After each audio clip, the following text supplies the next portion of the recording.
তৃণমূল জমানার বিশ্ববঙ্গ বাণিজ্য সম্মেলন নিয়ে সম্প্রতি বিস্ফোরক তথ্য সামনে এনেছিলেন মুখ্যমন্ত্রী শুভেন্দু অধিকারী।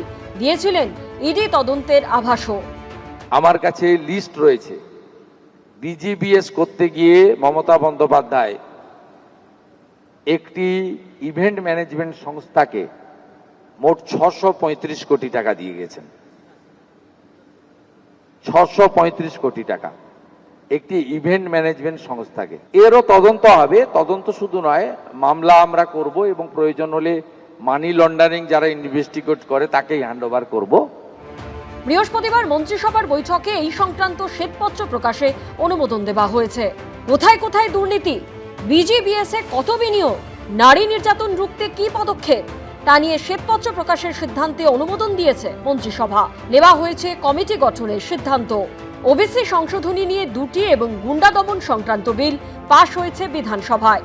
অভিন্ন দেওয়ানি বিধি বিল পেশের আগে উচ্চ পর্যায়ের কমিটি গঠন করেছে রাজ্য সরকার। বৃহস্পতিবার রাজ্য মন্ত্রিসভার বৈঠকে এ বিষয়ে আলোচনা হয়। নবান্ন সূত্রে খবর, পশ্চিমবঙ্গে অভিন্ন দেওয়ানি বিধি 2026-এর খসড়া বিল পরীক্ষার জন্য একটি কমিটি গঠন করা হয়েছে।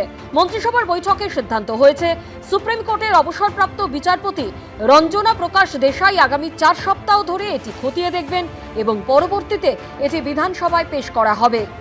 The Uniform Civil Code West Bengal 2026 অভিন্ন দেওয়ানি বিধি পশ্চিমবঙ্গ 2026 নামক খসড়া বিলটি পরীক্ষা করার জন্য কমিটি গঠনের প্রস্তাব মন্ত্রিসভা দ্বারা অনুমোদিত হয়েছে এবং এটি জাস্টিস রঞ্জনা প্রকাশ দেশাই উনি এটিকে দেখবেন।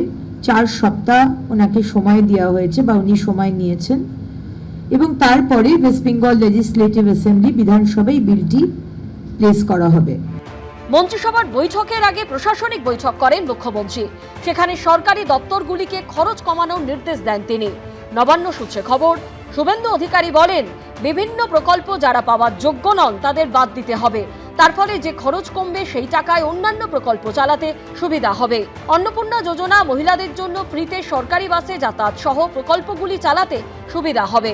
রাজস্ব কোনোভাবেই যাতে ক্ষতিগ্রস্ত না হয় সেটার দিকে নজর দিতে হবে। বালি পাথর থেকে রাজস্ব আদায়ে যেন কোনো ফাঁকি না থাকে। অভিযোগ পেলে পদক্ষেপও হবে। প্রত্যেকটি দপ্তরকে মডেল পরিকল্পনা করে সেই অনুযায়ী কাজ করার নির্দেশ দেন মুখ্যমন্ত্রী। হুগলির শ্রাবণী মেলা নিয়েও এদিন আলোচনা হয় মন্ত্রিসভার বৈঠকে। এবার বড় করে মেলার ভাবনা চিন্তা করা হচ্ছে। পানীয় জল, শৌচাগার, স্বাস্থ্য শিবির তৈরির পাশাপাশি ঘাট সাজানো হচ্ছে। চন্দননগরের আলো দিয়ে সাজানো হবে মেলা, হবে লাইভ টেলিকাস্ট। পাশাপাশি পুরনো রথযাত্রা কমিটিগুলিকে আর্থিক সহায়তা দেওয়া হবে সরকারের তরফে। রুমা পালের রিপোর্ট, এবিপি আনন্দ, কলকাতা। এবিপি আনন্দ, এগিয়ে থাকে, এগিয়ে রাখে।